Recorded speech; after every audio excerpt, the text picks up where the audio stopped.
Introduction: The Unlikely Expert. It didn't begin in a classroom or a lecture hall. It began in a 6x9 prison cell. In silence, with nothing but time and a question I couldn't shake. Why do we keep doing this to each other? There were no textbooks, no professors, only a letter from another man who had been condemned. What he revealed was heartbreaking and horrifying. A story of childhood betrayal, of a sister harmed while he was strategically distracted. That letter didn't answer my questions. It opened the floodgate.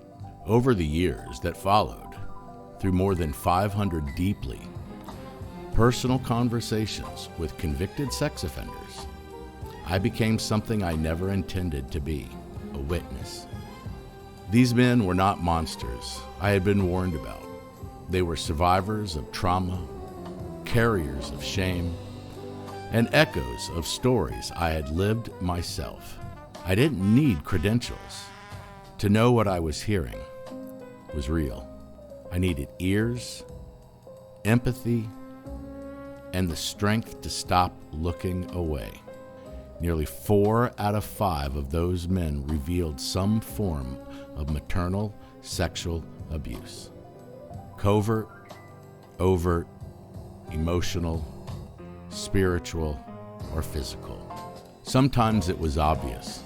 Sometimes it hides behind what the world insists on calling affection. What I was hearing over and over again wasn't a fluke. It was a pattern. I wasn't trained in trauma by a university. I was trained by the wounded. I didn't earn a degree in psychology. I earned the trust of the most reviled people in our society, and they told me everything. This book is not academic, although it holds up to academic scrutiny. It's a blueprint of pain, a map through fire, and a series of breadcrumbs I followed until the truth became too loud to ignore.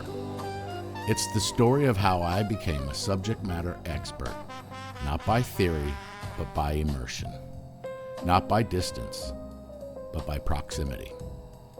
And it's about a cycle of abuse that hides in the most unexamined corner of our culture: the family. Incest, recovery, justice, faith. These are not just topics, they're battlegrounds. This is not a book of conclusions. It's a book of calls. Calls to confront, calls to question, calls to confess, and ultimately to rebuild. Let's begin the work of naming what has long been silenced. The fire's still burning. I've just learned how to walk through it and bring others with me.